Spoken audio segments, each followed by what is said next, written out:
Qu'est-ce que ça fait plaisir d'être en face d'une des séries les plus originales et singulières de tous les temps. Ces Avengers ne peuvent pas vaincre Ultron. Pas seul. Oui, le professeur. Il n'y a pas de professeur ici. T'as de la poigne pour un tétard. Clin d'œil à ma nana. Alors, certes, il y a eu des scènes de Ta panique, nana. certains préjugés. Et on descend avec le lapin blanc au fond du gouffre. Eastwood. Clint Eastwood. Qu'est-ce que c'est que ce nom à la mort l'œil? Sa vie dans une école. Pourquoi vous obstinez-vous à ne pas comprendre mon action ? Bienvenue dans ce nouvel épisode de LCDS. LCDS, c'est le format critique de la nuit des sorties où on analyse un film ou une série. Et pour ce faire, je suis comme d'habitude avec Al. Bonsoir Al. Bonsoir Ista, comment ça va ? Ça va et toi ?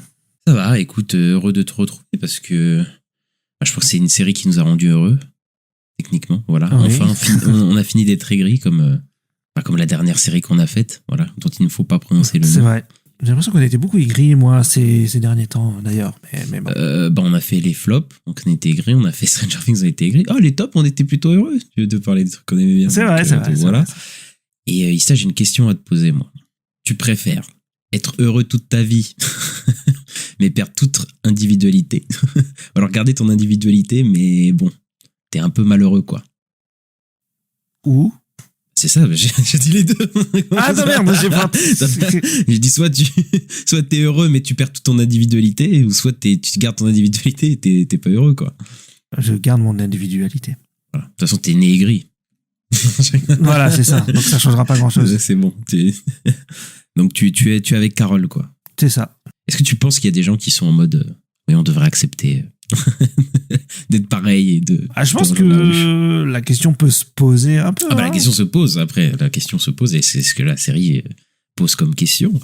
Et oui, voilà, Pluribus, je pense que c'est la série qui a fait le plus parler en cette fin d'année. Après Stranger Things, évidemment, quand même, faut pas déconner. Faut pas déconner. Oui. Mais ouais, de Vince Gilligan. Je sais pas si tu connais Vince Gilligan. Voilà, je pense que tout le monde connaît Vince Gilligan. Voilà, c'est celui qui a fait Better Call Saul, celui qui a fait Breaking Bad. Peut-être Breaking Bad, une des séries les plus regardées, les plus plébiscitées de l'histoire des séries télé. Je pense qu'il y a un peu un avant-après Breaking Bad, hein, je pense, dans Clairement. le visage audiovisuel au niveau des séries. Et pourtant, le mec a pas commencé avec Breaking Bad, hein, de base. Parce que le mec, il était scénariste, il était script doctor, etc. Il a commencé à écrire des épisodes de X-Files, je crois, à l'époque même, il me semble. Ouais, c'est ça. Et il avait déjà fait de l'ASF sur X-Files, effectivement. Parce que Pluribus se rapproche un peu peut-être de ça. Ouais. Mais oui, il a scénarisé plusieurs épisodes, ouais. Et pas mal, je crois, d'épisodes, d'ailleurs. Ouais, je crois qu'il était fan de la série, puis après, il a rejoint la série, etc. Puis voilà. Et après, il a un peu fait scénariser des films, mais bon, c'était pas des trucs... on va dire pas des trucs très fous. Il a scénarisé Hancock, par exemple. J'avais vu bon, je pense que c'est pas des trucs très personnels, etc. Et puis après, il s'est lancé dans une petite série qui s'appelle Breaking Bad et qui est devenue une énorme série, Breaking Bad. Où tu étais, Ista, quand Breaking Bad a commencé? Tu te souviens de quand t'as commencé Breaking Bad et qu'est-ce que tu penses de toute façon de Breaking Bad, de la série de Vince Gilligan? Alors, Breaking Bad, comment dire ? Je sais à quel moment ça m'a intéressé. C'est juste, j'ai vu les coffrets DVD et j'ai vu les images et je me dis, c'est quoi ce truc avec les symboles chimiques et Bryan Cranston et tout. Et j'étais en mode, mais je sais pas, ça m'a tiré de fou. Et j'ai acheté les DVD. Voilà. Et j'ai regardé cette série et j'ai adoré. Et c'est la série qui m'a fait aimer les séries télé. Donc pour moi, c'est très important, Breaking Bad. Donc voilà, dans mon amour pour les séries télé. Parce qu'avant, j'aimais pas ça. J'aimais pas les formats 24 épisodes, Freak of the Week, tout ça. Ça me parlait pas du tout. Même si j'en regardais un peu avec mes parents, parce que là, quand j'étais jeune et tout. Notamment avec la trilogie du samedi ou ce genre de choses.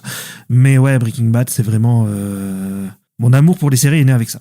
Est né avec ça parce que j'aime bien aussi le côté fil rouge, voilà, qui s'étend sur toute une saison où t'as une histoire complète et t'as pas de, comme j'ai dit, de monstres de la semaine. Et Après HBO faisait ça quand même depuis un moment, quoi. Après c'était peut-être parmi ouais, les avec seuls, les Sopranos, tout ça, mais je connaissais pas moi ces trucs-là, tu vois.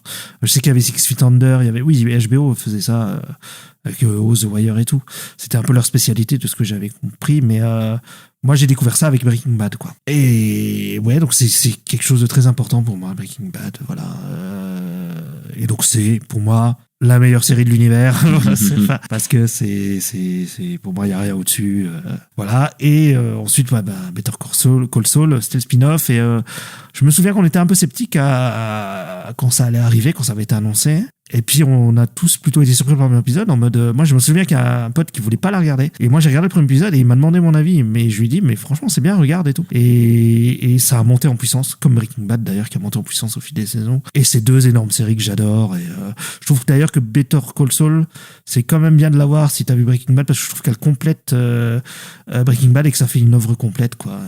Donc voilà, moi j'adore le travail de Vince et pour moi c'est un génie et ces séries sont excellentes, quoi. Ouais, moi aussi, j'ai toujours regardé des séries en fait dans ma vie, mais c'est vrai que Breaking Bad, c'est parmi les premières séries que j'ai commencé à regarder, on va dire, de moi-même et pas, tu sais, à la télé, parce que ça passe à la télé, quoi. Ouais. Tu vois, où tu suis, enfin voilà, j'avais finalement la trilogie du samedi, et Smallville et tout, et les trucs NCIS, etc. Mais même Lost, c'était un gros événement en France quand même aussi quand je regardais. Mais c'est la première série que, on va dire, pour rester un petit peu vague, je suis un peu parti chercher par moi-même, quoi, sur des endroits plus obscurs, etc. Et puis c'est sûrement une des premières séries que j'ai regardé en VO, techniquement, parce que, j'avais pas, tu sais, à la télé, tu regardais en VF, parce que ça passait en VF, et voilà, quoi. Même si je crois qu'il y a des options pour changer et tout, mais enfin bref. Et, c'est parmi les premières séries que j'ai commencé à regarder de moi-même, d'aller voir ailleurs autre chose, et c'était en même temps, il y avait The Walking Dead, voilà, et moi je crois que j'ai commencé Breaking Bad, je crois que la saison 3 était terminée, ou je sais pas, un truc comme ça, en tout cas c'était vers 2010, je me souviens début 2010, et c'est là aussi que j'ai découvert Game of Thrones, évidemment, enfin c'est tout ça qui a convergé, tu sais, au même moment de découvrir des séries où j'étais complètement passionné par ça, et Breaking Bad, oui, ça a été... ça a été incroyable, tout simplement, parce que c'est parmi les meilleurs personnages de séries télé que j'ai vu de toute ma vie. Et moi, c'est ça que j'aime bien, je pense, dans les séries télé, c'est les personnages, en fait, parce que on passe tellement de temps avec eux au final que s'ils sont bien, je m'attache vraiment à eux. Et c'est assez spécial, parce que Breaking Bad, c'est une des seules séries, je pense, où on part d'une empathie pour un personnage qui, au fur et à mesure, va être challengé, en fait, parce que le personnage va faire des choses de plus en plus horribles, va vraiment, en fait, on part de ta personnage qui est complètement empathique, qui a une maladie, etc., et qui essaye d'être un bon père de famille, etc., et qui va... Pathétique, tu veux dire? Empathique, enfin, en tout cas, qui suscite empathique, ok, j'avais pas compris le mot. Et au fur et à mesure, voilà, la série, plus le personnage va devenir un petit peu horrible avec sa famille, avec les gens qui l'entourent, etc., et plus... il va susciter un peu une antipathie. Et d'ailleurs, à l'inverse, d'autres personnages comme Hank, par exemple, qui est un personnage que je trouve absolument incroyable, moi, Hank, dans Breaking Bad, ou même Jesse, c'est des personnages où l'empathie va venir progressivement, et je trouve qu'il y a une vraie progression dans les personnages, dans les enjeux.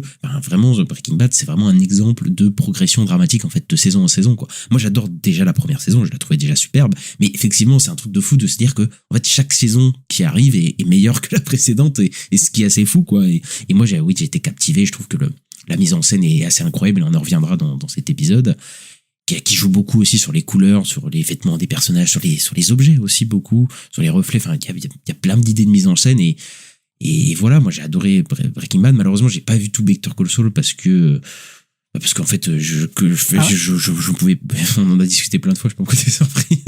T'es surpris, mais ouais, en fait, parce que Better Call Saul, j'ai commencé quand ça a commencé, et oui, j'étais un peu réticent parce que j'étais en mode spin-off et tout ça. Moi, je suis pas fan des spin-offs, surtout Breaking Bad avait des meilleures fins de séries télé selon moi, donc j'étais en mode un peu bon, et j'avais quand même accroché les premières saisons de Better Call Saul, même si c'était pas au level pour moi de Breaking Bad pour le coup, mais en fait plus les saisons avancent, c'est comme Breaking Bad, plus c'est bien, quoi. Et j'ai arrêté à la saison 4, il me semble, et pourtant c'était vachement bien, la saison 3 et 4, je me souviens, j'étais à fond dedans, et après, tu sais, j'ai un peu perdu le fil, et surtout que après, bon voilà, je sais pas, il y a eu la vie, je sais pas, il y a eu le Covid, j'en sais rien, je sais plus ce qui s'est passé. Et ouais, il y a le Covid, parce que je crois que ça c'est fini après le Covid, hein, je crois. Oui, largement. 2021, un truc comme ça. Et j'ai un peu perdu le fil, malheureusement, et tu sais, du coup, après le temps de rattraper tout ça, et enfin bref, et du coup, je me dis, peut-être je me referai toute la série au final, mais bon, ça reste, je crois, 6 saisons, enfin, ça reste gros, mais je pense que c'est très très bien aussi, et vu les retours que j'ai eu, voilà, je pense que c'était bien. Et de toute façon, c'était bien, Better Call Saul aussi. Mais bref, voilà, moi j'ai beaucoup aimé ces anciennes séries. Et voilà, on arrive 3 ans après la fin de Better Call Saul. Better Call Saul qui a été snobé de partout, dans toutes les cérémonies, etc. Ça, c'était devenu un mème. Et aujourd'hui, nous prenons Pluribus. Pluribus, c'était une série que les gens attendaient parce qu'il y avait Vince Gilligan, en fait, tout simplement, parce que c'est pas du tout une série où on avait des infos ou quoi, hein, c'était très, très caché, et qui est plus Enfin là c'est une série Apple TV+, donc il est d'ailleurs, parti le nom. aller de ce côté-là. Oui. Le nom de base n'était pas celui-là, c'était le nom en fait du livre là, qu'elle écrit dans Waikaro, ouais. dans la série. Oui, Waikaro, voilà. Au début, ils avaient dit ouais, la série elle s'appellera Waikaro, tout ça. Et en fait, non, c'est pas ça le nom de la série. Ils ont fait du marketing un peu comme ça, Et quoi. de toute façon, il y a plein de clins d'œil vis-à-vis de la série, du nom. Oui, Caro, déjà, c'est apparemment, il y a des petites easter eggs, enfin pas easter eggs, mais voilà, on peut aller creuser de ce côté-là pourquoi il a appelé ça comme ça. Enfin voilà, il y a plein de trucs comme ça, de toute façon, même dans Breaking Bad, dans ces univers où tu peux un peu déceler pas mal de trucs dans la mise en scène, dans les images qu'il met à l'écran.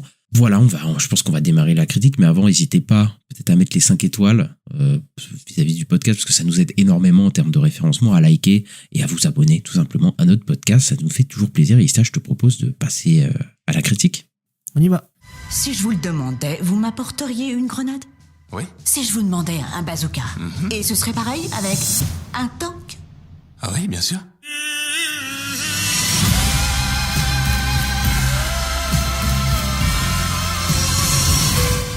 Romancière à succès spécialisée dans les romans d'amour, Carol Sturka vit à Albuquerque, au Nouveau-Mexique. Elle est l'une des seules personnes au monde immunisées contre la propagation d'un virus d'origine extraterrestre qui unit la population mondiale dans une forme d'esprit ruche, pacifique et heureuse. Cette situation la rebute et elle cherche à trouver un remède contre ce virus pour revenir à la situation passée. Rhea Seehorn, Carolina Windra, Carlos Manuel Vesga et plein d'autres acteurs, mais bon, qui n'ont pas tant de temps d'écran que ça.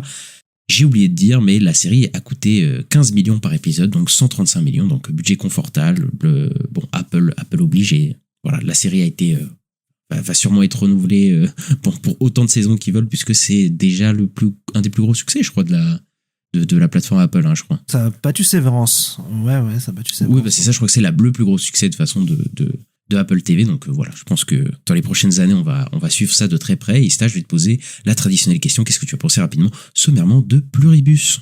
Eh bien, j'ai adoré. Voilà, Vince l'a refait. A refait une série que j'ai envie de suivre. C'est super. Je trouve le concept excellent. Les acteurs super. Ça fait plaisir de revoir Rhea Seehorn, voilà, qu'on a vu dans Better Call Saul. Jouer Kim Wexler, elle était super déjà dans Better Call Saul. Et là, elle est géniale. En plus, c'est le premier rôle et tout. Je trouve la série magnifique au niveau de la réalisation. Il y a même des moments où je me suis arrêté et j'ai pas suivi l'histoire et j'ai regardé les plans. Et à un moment, j'ai dû faire retour arrière pour me remettre dans l'histoire, parce que voilà, je trouvais ça tellement beau que je regardais les plans, quoi. J'ai adoré tout, l'histoire, le concept, les acteurs. Ça m'a surpris en bien, parce qu'on savait pas trop ce que c'était avant. On avait à Synopsis un peu, voilà, on comprenait pas trop ce que ça voulait dire. On savait juste que c'était de la SF. Effectivement, c'est de la SF, mais plutôt SF d'anticipation. Voilà, c'est pas avec des vaisseaux spatiaux, voilà. Mais ouais, non, c'est une super série. Ça donne envie de voir la suite. Ça va dans tous les sens. On peut autant passer de plusieurs ambiances à du film de zombies au film de survie dans la jungle.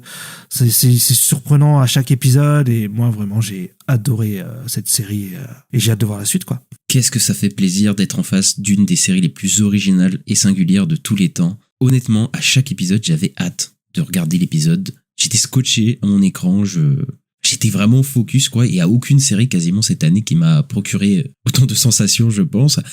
Parce que ça fait plaisir d'être devant une série qu'on n'a jamais vue, en fait, d'être devant une série où on s'attend à chaque fois pas à chaque épisode, à chaque enjeu dramatique qui va se construire, à chaque personnage. Enfin, c'est assez prenant, quoi. Et effectivement, la mise en scène, elle est tout simplement sublime, parce que c'est Vince Gilligan, et on en reparlera juste après. Mais enfin, c'est assez beau, c'est toujours signifiant, et c'est le genre de série. Franchement, je peux regarder la série sans le son et je comprendrai tout, quoi. C'est ça qui est c'est absolument incroyable dans les mises en scène. Ah oui, on n'est pas dans Stranger Things. Et évidemment, la série est portée par son actrice principale, qui est Rhea Seehorn, qui est absolument incroyable, et je pense que c'est une des meilleures performances que j'ai vues cette année, vraiment de loin, parce que en fait elle joue un personnage qui est vraiment ambigu, qui est pas un personnage classique qu'on verrait en héros de ce genre de série ou même de film, et je trouve qu'elle arrive à porter ça vraiment admirablement, et elle mérite tous les prix qu'elle a reçus et qu'elle va sûrement recevoir. Et franchement, moi j'ai hâte de voir la suite, tellement j'étais scotché devant mon écran, quoi.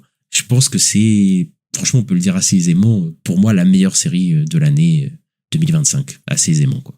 Ouais, c'est pas déconnant de le dire. Moi, je trouve ça vraiment rafraîchissant, mais vraiment, hein, de voir quelque chose dont je n'attends rien et je m'attendais à rien et personne ne savait rien finalement parce qu'il y a personne qui pouvait te spoiler de quelque chose, de quoi, parce que personne ne savait vraiment de quoi ça parlait, enfin personne comprenait quelque chose. Même le pitch à la base c'était genre la personne la plus malheureuse du monde qui doit sauver les gens du bonheur et tout. On se dit mais enfin qu'est-ce qui se veut lui dire, ça on comprenait rien.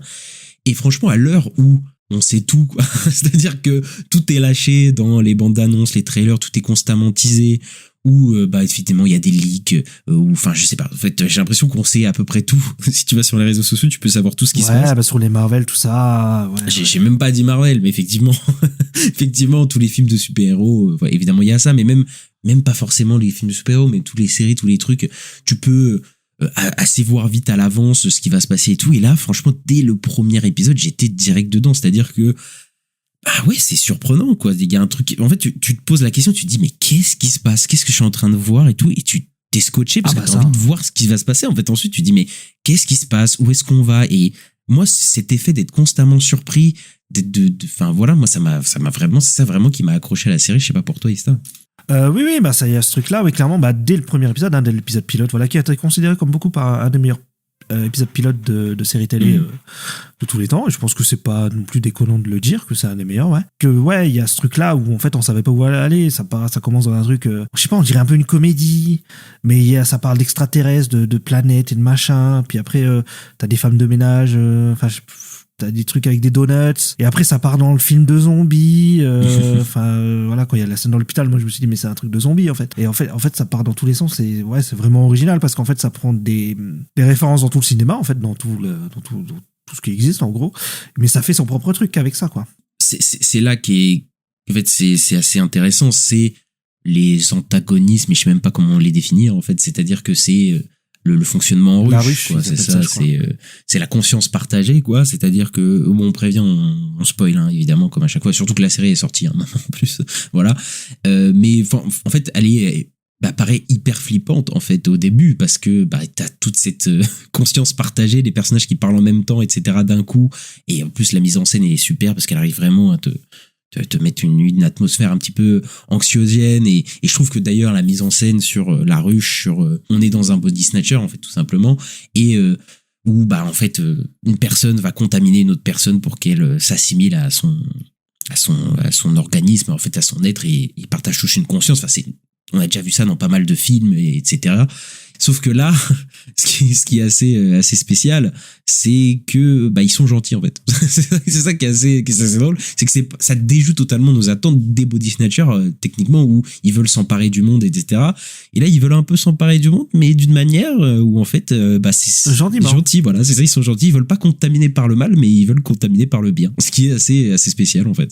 Ouais, mais tu vois, j'ai l'impression que en fait la première fois que tu les vois, ils parlent pas et ils essaient direct de l'embrasser, tu vois.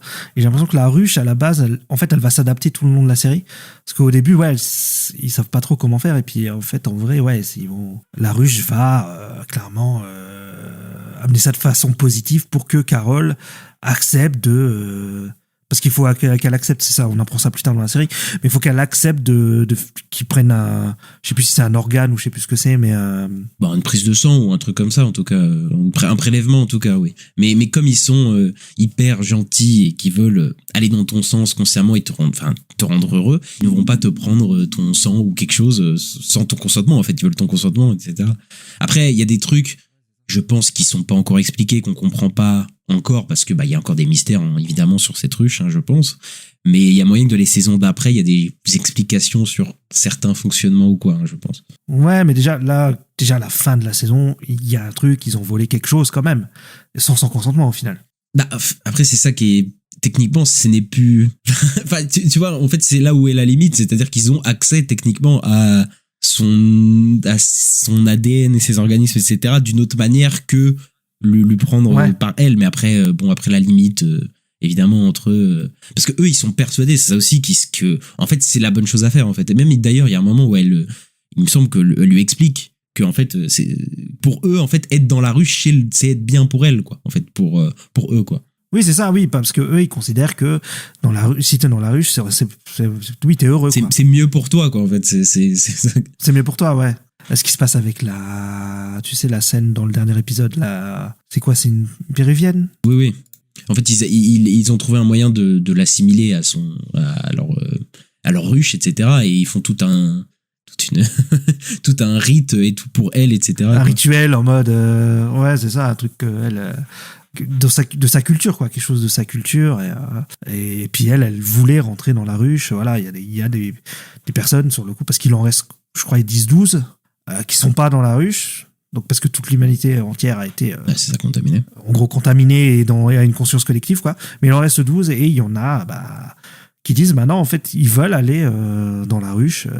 C'est un peu ce que tu me posais comme question au début du podcast d'ailleurs. Est-ce que c'est une bonne chose d'aller dans cette ruche là?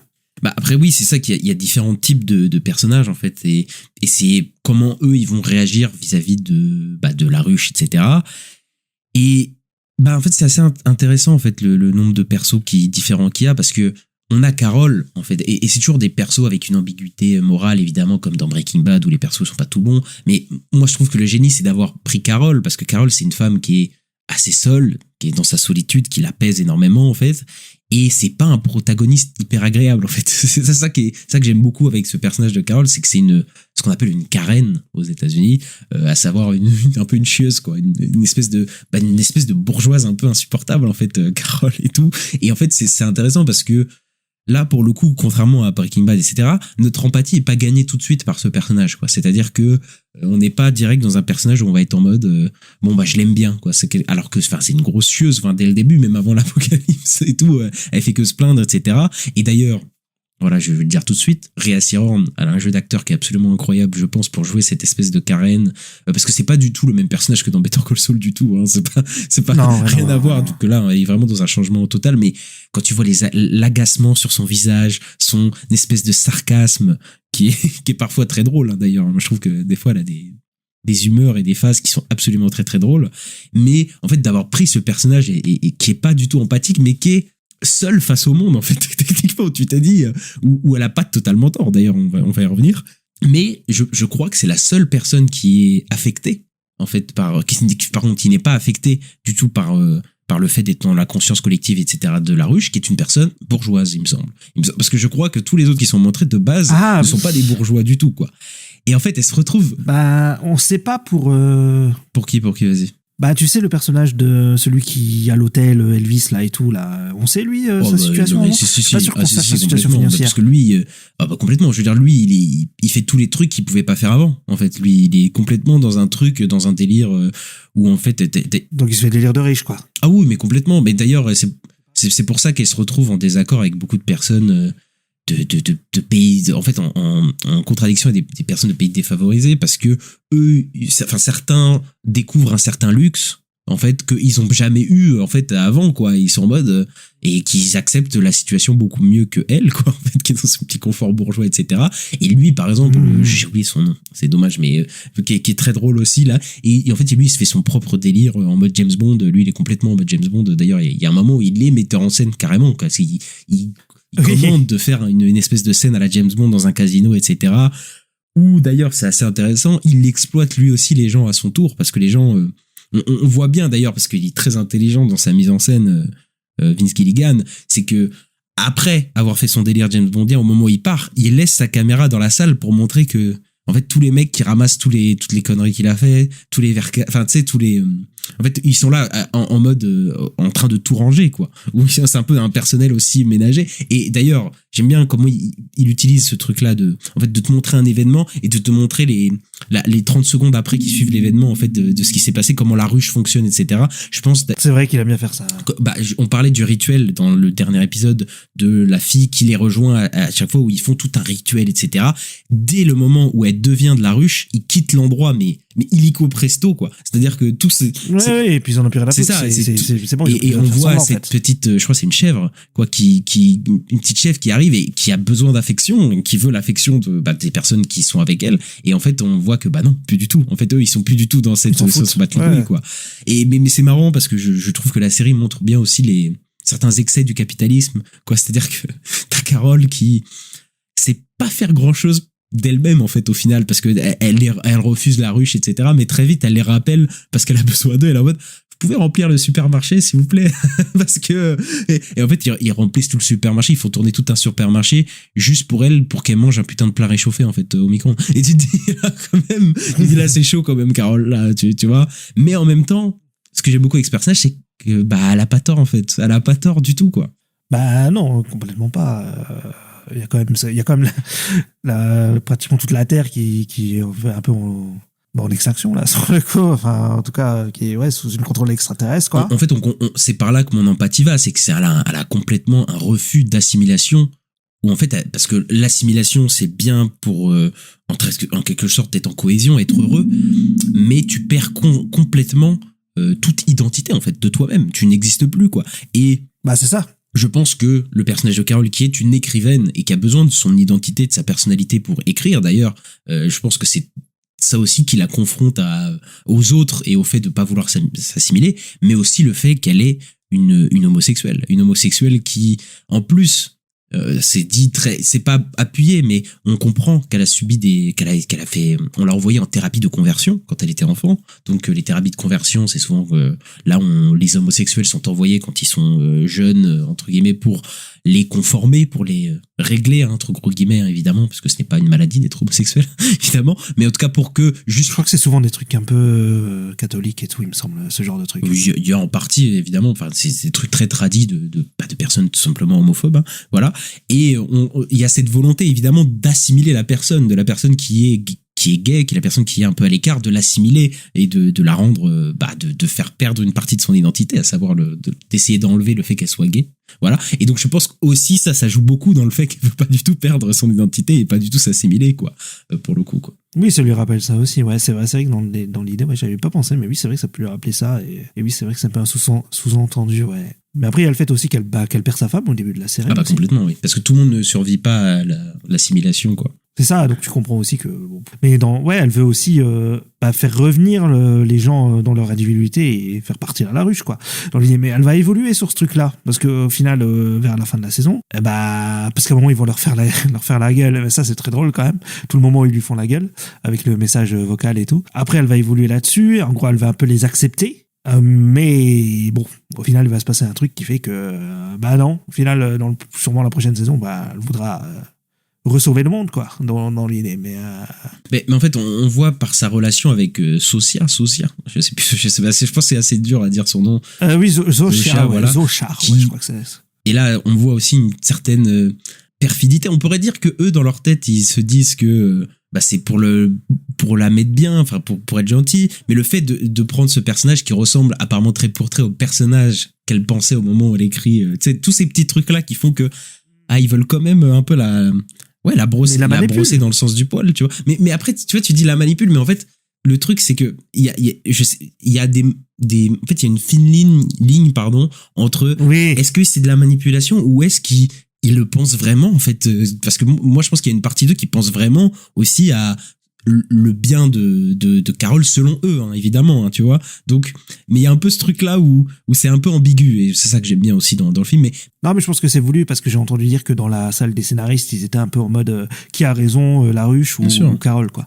Et qu'ils n'arrivaient pas à prendre de décision sur qui avait raison, quoi. Et de toute façon, Vince Gilligan en a parlé, il a dit qu'il ne donnait pas de camp, c'est juste, enfin, tu sais, où il disait pas que quelqu'un a raison ou pas, c'est les gens qui vont se placer, et de toute façon, effectivement, les gens vont se placer par rapport à ce que eux trouvent acceptable ou pas, qui a raison ou pas, c'est les gens qui regardent, c'est nous qui regardons, tu vois. Bon, moi, je me place très vite où est-ce que je pensais être, tu vois, mais je trouve que la relation qu'elle a avec la ruche, qui est représentée avec sa relation qu'elle a avec Zosia, de toute façon, c'est un peu ça, puisque Zosia, c'est un peu toute la ruche aussi, pour le coup. Il y a un truc un peu ambigu qui se joue, parce que t'as l'impression, mais tu sais pas si c'est peut-être de la manipulation, que Zosia, justement, peut retrouver un petit semblant de personnalité ou d'individualité, peut-être, tu vois, ou en tout cas, Carole essaye. Il y a des trucs bizarres, il y a des petits bugs des fois, t'es en mode, il y a peut-être un truc. Ou t'as Carole qui essaye de le faire retrouver un semblant d'humanité, de personnalité, etc. Et on sent que, au fur et à mesure, elle va avoir de l'affection pour Zosia au final, et qu'elle l'aime bien, en fait. Finalement, elle aime bien. Parce que ça, c'est la plus grosse tragédie de Carole, c'est qu'elle veut pas être seule, quoi. C'est vraiment ça le truc qu'elle peut pas supporter. Mais par contre, il y a une personne qui lui peut être tout seul et qui est pire qu'elle, c'est Manounos, qui est un personnage que tu attends pas au début. Manoussos. Donc, ouais, j'ai dit quoi? T'as dit Manounos, c'est Manoussos. Oui, ok, j'ai cru que j'avais dit Manoussos, mais voilà. Mais lui qui est encore pire qu'elle en termes de radicalité, quoi. Ah bah lui c'est un délire parce que lui, genre quand il fait tout le chemin là pour monter jusqu'au Nouveau-Mexique, quand il prend de l'essence des voitures, il met des sous, il met des billets sur les vitres en mode genre il achète l'argent, enfin il achète le genre pour dire merci, genre il achète l'essence quoi. Et même quand il demande la facture et tout. Mais par contre j'aime bien ce qu'il dit à un moment, il leur dit en fait vous avez rien gagné, vous avez tout volé quoi. Il y a un peu un truc de la colonisation aussi, je trouve, dans ça. Et Manousos, c'est intéressant parce que lui, justement, il est pas du tout bourgeois comme Carole ou quoi. Il vient enfin voilà, tu comprends que sa situation est pas du tout la même. Mais lui, il a refusé directement le fait d'abandonner le monde avant. Et effectivement, quand il laisse des pièces, c'est comme s'il payait aux gens, etc. C'est comme s'il veut retrouver un peu le monde d'avant. Et je trouve que ils ont en fait, ils sont très différents, mais en même temps complémentaires, je trouve, avec Carole. Et j'ai hâte de voir la saison d'après pour voir comment ils vont rester ensemble. Ils ont et tout. deux gros caractères de merde, ça c'est clair, mais ça explose ensemble et c'est très drôle quoi. Enfin moi je trouve le final assez génial. Comment on dit, l'alchimie entre les deux, la dynamique entre les deux est super et ouais je pense qu'on aura plus de ça dans la saison d'après. Ça ce sera. Et surtout qu'en plus ils parlent pas du tout la même langue. C'est assez intéressant de voir toutes les différences à ce niveau-là, quoi. Ouais, bah en plus avec le téléphone portable et tout, c'est trop drôle. Qui traduit et tout, il y a des moments comiques qui m'ont fait mourir de rire. Mais tu vois, je parlais aussi de manipulation parce que là, je reviens sur un autre truc, mais j'ai revu une scène de l'épisode 1 où en fait t'as un des docteurs là qui est en gros, tu sais, quand elle va à l'hôpital et qui sont tous en gros contrôlés par la ruche. Voilà, il y a un docteur qui essaie de l'embrasser, tu vois. Et là, tu vois, elle repousse. Mais après, avec Zosha, bah, elle va l'embrasser, tu vois, plus tard dans l'épisode, une fois qu'elle accepte la ruche un peu. Donc, c'est pour ça que je parlais un peu de manipulation, tu sais, je vois un peu ce truc-là, quoi. Attends, mais là, tu parles du premier épisode? Ou le dernier? J'ai pas compris. Dans le tout premier, il y a un docteur, là, qui essaie de l'embrasser, qui est manipulé par la ruche. Tu vois, elle rejette, quoi, normal. Mais tu vois, après, plus tard, dans l'épisode, je sais plus, 7, ou avec Zosha, tu vois, bah...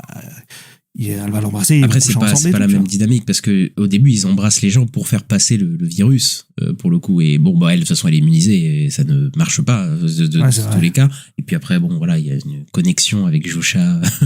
Mais c'est vrai qu'il y a ce truc un peu bizarre de, bah, techniquement, les gens, ils étaient pas consentants pour rejoindre la ruche, tu vois, au début, quoi, pour le coup. Bah, c'est ça. Ouais. Donc, bon, c'est vrai qu'il y a un peu une fine ligne entre, tu te dis, c'est un peu des gens un peu qui manipulent les gens, quoi. Bah, parce qu'en plus, le moment où elle l'embrasse, c'est Zosha qui l'embrasse, c'est pas elle qui embrasse Zosha, tu vois. Aussi. C'est vrai. Donc, tu vois, moi, je me pose des questions. Voilà. Mais juste le nom du personnage de l'hôtel, tout ça, c'est Diabaté. Voilà. Ok, voilà. Mais pour le coup, la ruche, je trouve que c'est génial parce qu'effectivement, toute la série, ça te fait toi-même te poser des questions pour le coup, quoi. Parce qu'ils sont... Comme ils expliquent concrètement ce qui se passe, ce qu'ils veulent, etc. Et en fait, ils laissent pas vraiment de mystère et tout. Directement, ils disent, bah oui, on veut ci, on veut ça. Et que techniquement, effectivement, il y a une genre de paix dans le monde, il y a plus de racisme, il y a plus rien. Oui. Mais il y a quand même une perte d'individualité totale, etc. Et il y a beaucoup de gens qui ont rapproché ça des réseaux sociaux, ce qui est possible aussi, pas Twitter évidemment, mais ouais. Moi j'ai entendu parler de l'IA aussi. Oui, beaucoup, l'IA bien sûr. Mais le côté pousser la positivité à l'extrême. Mais effectivement, il y a le côté ChatGPT où techniquement ils ont réponse à tout parce qu'ils ont tous les savoirs de l'humanité et en même temps ils vont toujours dans ton sens avec une espèce de politesse insupportable qu'on peut retrouver dans ChatGPT. Si tu lui parles et que tu lui poses des questions, il va toujours aller dans ton sens, toujours te brosser dans le sens du poil. Et il y a un peu ce truc là, je pense. Mais effectivement, je pense que ça peut se calquer sur beaucoup de phénomènes sociaux actuels, quoi. Bien sûr. Ouais, ça parle pour beaucoup de trucs en fait en même temps et ouais, c'est effectivement c'est très GPT. Elle le dit même à un moment quand il joue aux cartes, elle dit ouais, c'est comme jouer aux cartes avec Google et tout. Il y a plusieurs moments comme ça, ouais. Mais il y a un autre truc qui a été très critiqué ou en tout cas qui a été très questionné. Je pense c'est que la série prend son temps, voilà, pour le dire gentiment. Et moi, j'aime bien ça, en fait. J'aime bien que, en fait, la série prenne le temps de développer une scène, une situation. Et de toute façon, c'était déjà le cas dans ces autres séries, Breaking Bad, Better Call Saul, où des fois, il y avait des scènes assez lentes où on observait les choses. Et moi, je trouve que c'est ça, sa mise en scène à Vince Gilligan. Enfin, après, je dis de Vince Gilligan, il y a d'autres réalisateurs et tout, mais bon, c'est lui qui a un peu lancé cette vibe-là. C'est-à-dire une mise en scène de la lenteur, en fait, de l'observation, quoi. Et qu'il pousse encore plus ici, je trouve, que dans Breaking Bad et Better Call Saul. C'est-à-dire que c'est une série qui est une sorte d'expérience, quoi. On a l'impression de regarder une expérience par un petit trou de la souris. Et en fait, le fait, en fait, d'avoir des séquences qui sont parfois longues, des longs plans très bien travaillés pour montrer les choses, de montrer le quotidien d'un personnage, du personnage de Carol, de montrer progressivement l'absurdité de ce qui est devenu un petit peu son quotidien. Moi, je trouve que, en fait, c'est hyper prenant, en fait, c'est hyper captivant parce que c'est hyper ludique, en fait, dans un sens. Il y a des moments très drôles, hein, parfois et tout, mais je trouve que pour montrer la solitude d'un personnage, il faut aussi parfois la vivre. Et je pense que c'est ça qu'il y a certaines personnes, hein, parce que la série est quand même assez plébiscitée, mais il y a certaines personnes qui ont été un peu repoussées, où on dit oui, il y a des choses qui auraient pu être racontées plus, enfin, auraient pu être coupées et tout. Moi, je trouve que non, parce qu'il faut vraiment montrer la solitude du personnage, montrer l'isolement du personnage à travers ces très beaux cadres, ces cadres hyper larges qui isolent beaucoup le personnage de Carol ou même de Manousos, etc. Moi, ça m'a captivé vraiment cette mise en scène là, parce que montrer la solitude d'un personnage sur tout un épisode, en fait, ça permet d'avoir des moments, en fait, qui fonctionnent vraiment. Moi, je pense à l'épisode 7, par exemple, où beaucoup de gens ont critiqué l'épisode 7 en disant c'est un peu, franchement, la première partie de l'épisode 7 où on voit Carol qui est en train de faire du golf toute seule, etc. Ça marche pas, mais en fait, quand il y a le final qui arrive et quand elle et demande aux autres de revenir et elle pleure, etc., pour moi, ça a marché pour moi, parce que ça aurait pas pu marcher s'il y avait pas eu tout ce travail, de montrer toute la solitude, en fait, du personnage, quoi. Et s'ils étaient allés direct à la fin, etc., ça aurait pas du tout eu le même impact, je pense, sur moi, en tout cas. Donc, je suis pas du tout d'accord sur le fait que fallait couper des choses ou quoi. Moi, je trouve que c'est vraiment la promesse de la série, quoi. D'observer ces personnages. Il aime observer ces personnages comme un insecte, et je pense que sa mise en scène assez clinique joue vraiment là-dessus, quoi. Et moi, c'est ça qui me plaît dans la série, quoi. Ouais, je suis d'accord avec toi, sur le coup, moi je trouve pas que ça raconte rien, parce qu'il y en a, ils disent, il se passe rien, ça raconte rien. Non, c'est pas parce que c'est lent, que ça raconte rien, même dans les plans que ça montre, tu vois, ça montre des choses par l'image. C'est ce que tu disais tout à l'heure, ça, voilà, c'est pas, ils vont pas nous surexpliquer tout le temps ce qui se passe, nous le dire 2-3 fois, le scénario, etc. Tout va passer par l'image, en fait, c'est un peu les codes du show don't tell, hein, comme on dit, qui est, voilà. Mais ce qui est bien avec cette série, avec les séries comme Breaking Bad, Better Call Saul et cette série-là, c'est que, comme je l'ai dit plus tôt, mais en fait, tu peux regarder la série sans le son, en fait, parce que tout est tellement signifiant, etc., que je pense que tu comprends tout juste avec l'image, en fait. Et c'est ça qui est assez fort, je trouve, dans la série, quoi. Ouais, et tu vois, il y a un épisode, comme je disais, que je trouve ludique, qui peut être drôle et tout, et qui, voilà, c'est l'épisode où elle enquête. Elle fait une enquête tout le long du truc, mais elle rencontre aucun personnage. C'est que elle tout le long du personnage qui est tout seul, parce que c'est le moment où tous les autres se barrent, ils lui font la gueule, voilà. Et en fait, elle est toute seule tout le long de l'épisode. Déjà, l'épisode est magnifique, hein. Je trouve qu'il y a plein de plans magnifiques. Il est incroyable, cet épisode, je trouve. Et tu vois, ça raconte plein de trucs, en fait. Et c'est vachement ludique, parce que, en même temps, tu te demandes, mais c'est quoi ça? Pourquoi ils font ci? Pourquoi ils font ça? Et à la fin, t'apprends qu'en fait, ils mangent les humains. Voilà. C'est donc, ça. J'ai complètement confiance, moi, dans la progression dramatique de Vince Gilligan, où à chaque fois, toujours les choses que tu comprends pas trop, etc. Au fur et à mesure, tu vas voir, ça va toujours être satisfaisant ou quoi. Donc pour l'instant, j'ai toujours confiance, et même par rapport à l'épisode. Mais c'est ça qui est bien aussi, c'est que là, par contre, il est vraiment à prendre un peu beaucoup de choses qui en fait, il surprend tout le temps nos attentes, parce que tout ce truc par rapport à le fait qu'il découvre les cadavres de gens qui se font manger, etc., c'est hyper prenant dans l'épisode, etc. Mais en même temps, il va déjouer nos attentes directes en disant où la ruche va arriver, il va dire en fait oui, on fait ça parce que par rapport à ça, pour ça, et ils ont une explication très claire et assez rationnelle du truc. Après, on est d'accord ou pas d'accord avec ça, tu vois, parce que ça pose vraiment des questions où on se en mode vous êtes quand même en train de bouffer, c'est très, voilà quoi, c'est un peu glauque, etc. Même si mais le truc, c'est qu'ils ont... Mais ils bouffent des morts. Mais moi, je trouve, tu peux trouver ça inacceptable, mais dans leur logique à eux, c'est ça qui est fort dans la série. Quand tu regardes la ruche, tu te dis, ok, je comprends comment ils fonctionnent, je comprends pourquoi ils font ça, tu vois. Je me dis, même si je trouve ça horrible, je suis en mode, je ne veux pas de ça, ben je comprends dans leur fonctionnement comment ils sont. Et d'ailleurs, je parlais de la mise en scène vis-à-vis de Carol, de la solitude, etc., de ces personnages, de Manousos, etc., mais aussi sur les autres, sur la ruche, on les voit travailler en symbiose. Il prend le temps de les montrer, de montrer la cohésion en fait qu'ils ont tous, et d'ailleurs c'est un super travail d'acteur, d'acting pour tous les rôles tertiaires, les rôles où les gens qui sont là, enfin voilà, les extras, etc. Parce que pour avoir une cohésion parfaite et tout, pour vraiment la sentir, je trouve qu'il prend vraiment le temps de le montrer, et c'est vraiment assez ludique d'ailleurs de découvrir comment il fonctionne vraiment, quoi. Je trouve que ça marche vraiment bien, quoi. Oui, c'est vrai qu'il y a un peu ce truc-là. Ouais, clairement. En plus, c'est fait de façon un peu drôle parce que le truc des Mangizuma, c'est présenté par John Cena. Et voilà, c'est très très drôle. Moi, quand il arrive, je fais, j'ai rigolé. Mais en plus, ça, je sais pas s'il y en aura plus, mais c'est vrai que tu te dis, s'il y a toute la terre qui est prise et tout pour montrer que à Carol, oui, c'est un caméo, mais ce que je veux dire, c'est pour montrer à Carol. Non, mais je dis, il peut en faire plein. Ah oui, ok, oui, bah, il y a possible, mais tu vois, je me dis, c'est même logique, tu vois, c'est pas juste un caméo, c'est un caméo qui fait très plaisir, ils étaient pas obligés de le faire, mais je me dis, ils ont réussi à l'intégrer en mode, effectivement, prendre John Cena pour expliquer quelque chose, tu vois, à la télé, ça fait un peu, tu vois, le mec qui est un peu un représentant quand même de quelque chose, quoi. Donc, ça marche pas trop mal, quoi. Et c'est vrai que, techniquement, s'ils font des interventions télé, de trucs, tu peux prendre des acteurs ou des trucs, un truc connu, Dwayne Johnson, j'en sais rien, des trucs comme ça. Bon, je pense pas que Dwayne Johnson le fera, mais ça peut être très sympa d'avoir ce genre de choses, quoi. Et je trouve que c'est très bien intégré, au récit. Mais pour revenir peut-être sur les gens qui disent qu'il se passe pas grand chose ou quoi,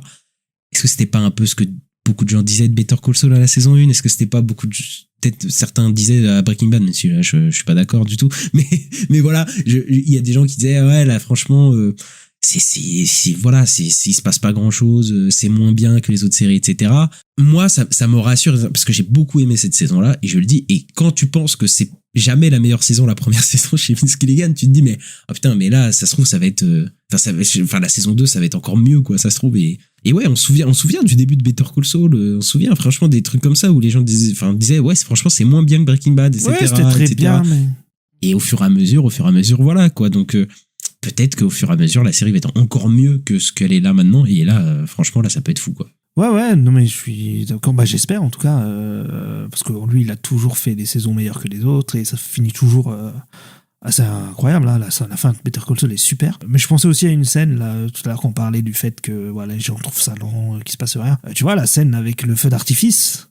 Aussi, où tu comprends tout par l'image, quoi. Enfin, tu comprends qu'elle est en dépression et qu'elle est peut-être même prête à se suicider parce qu'en fait, elle se met devant le feu d'artifice, elle bouge pas, tu vois, alors qu'il va lui foncer dans la gueule. Mais au final, il passe juste à rate de sa tête, quoi. Au final, après, elle fait le comeback, comme tu disais tout à l'heure, et ouais, il y a toujours ce truc-là effectivement, de pouvoir regarder. Oui, mais de toute façon, sans dialogue, juste la mise en scène, et voilà, quoi. Et même dans Breaking Bad, il y avait des énormes séquences sans dialogue où juste, il y avait juste de la mise en scène, et voilà, quoi. Et c'était assez fort, quoi. Mais bon, je vois que, possiblement, comme c'est une série de SF, etc., et qu'elle a un côté clairement anti-spectaculaire, voilà, et je pense que c'est une série qui déjoue tellement les attentes et qui amène le genre de la SF un peu ailleurs, tu vois, pour le coup, il dévie un peu beaucoup de choses. Je pense que ça peut dérouter beaucoup. Moi, ça me stimule beaucoup parce que, encore une fois, j'ai jamais vu ça, en fait. J'ai jamais vu ce genre de série. J'ai jamais vu vraiment ce genre de SF traité comme ça. Après, il y a sûrement des gens qui vont dire, oui, mais dans d'obscurs livres il y a 50 ans, j'en sais rien, mais peut-être, mais tu vois, genre, en tout cas, dans un truc qui est aussi populaire et de SF, moi, j'ai jamais vu ce genre de choses. Et même le body snatcher traité comme ça, j'avais pas trop vu ça. Ce qui est chouette aussi dans ce truc, dans cette façon de penser les épisodes, enfin son histoire et tout, c'est qu'en fait, on peut pas théoriser sur cette série. On sait pas ce qui va se passer après. En fait, il nous surprend tout le temps et comme tu disais, et en fait, moi, je peux pas savoir c'est quoi la saison 2 de cette série. Je sais pas où on va, quoi. Je sais pas du tout. Hein. Je sais pas du tout comment ça va se terminer. Je sais même pas du tout si on aura des réponses vis-à-vis de tout ça, parce que quand même, il y a des extraterrestres qui ont envoyé un truc. Tu vois, tu te dis mais qu'est-ce qui se passe, tu vois. Elle va utiliser la bombe nucléaire. Ah bah ça, je sais pas. Après, si elle l'utilise, voilà, quelque chose. Mais il y a moyen qu'on ait des interrogations et des questionnements très intéressants dans la saison d'après. Et bon, malheureusement, je sais pas quand elle va venir, la saison d'après. c'est un peu compliqué. Parce qu'ils ont pas écrit tout de suite. Ils ont commencé à l'écrire, je crois, il y a quelques mois, là, à peu près à la sortie de la saison 1. Donc bon, ça va pas sortir avant minimum l'année prochaine, quoi. Hein. Ouais, c'est un peu ça, quoi. Donc bon, en tout cas, on sera là pour regarder ça. Mais effectivement, c'est une des meilleures séries de 2025, voilà. Bon, Andorre, c'était très bien aussi, hein, mais là, je trouve que bon, on a un niveau assez haut, quoi. Donc voilà. Et je sais pas parce qu'il y a eu pas mal de séries qu'on a vues cette année, qu'on a chroniquées, enfin l'année dernière, pardon. Il y a pas eu beaucoup de séries, on était unanimement contents, tu vois. Il y avait toujours des petits trucs où voilà, on revenait sur des trucs et je crois qu'il y a que Andor et cette série qui nous a vraiment contenté pleinement, quoi. Convaincu, ouais. Ok, tu vois, même s'il y a des séries qu'on a. Après, on n'a pas fait, parce que toi, tu regardes pas, mais Sévrance saison 2 était chouette quand même. J'ai entendu des gens qui étaient qui étaient pas forcément. Ah, mais si le final est quand même excellent. Non, il est quand même bien. J'ai entendu des voix un peu dissonantes sur Sévrance, mais oui, effectivement, j'ai pas eu, mais je parle de ceux qu'on a chroniqués évidemment sur le podcast. Mais voilà, écoute, on espère que voilà, on a des séries de cette qualité cette année pour le coup, et on verra quelle est notre meilleure série de l'année. Voilà, en plus il y en a pas mal cette année, donc on verra ce que ça donne. Et voilà, est-ce que tu as quelque chose à rajouter, Ista? Non, pas spécialement, mais regardez Pluribus et ça nous fait poser plein de questions. Voilà, c'est intéressant et c'est pas chiant. Arrêtez de dire ça. Voilà, c'est une série qui prend le temps. C'est pas la même chose, monsieur.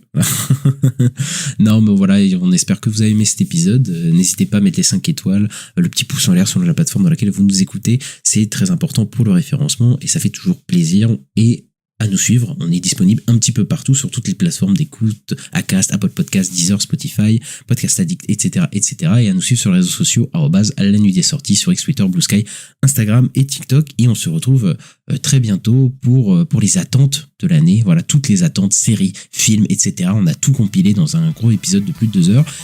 Et voilà, on se retrouve très bientôt, Ista. À bientôt. Ciao, ciao.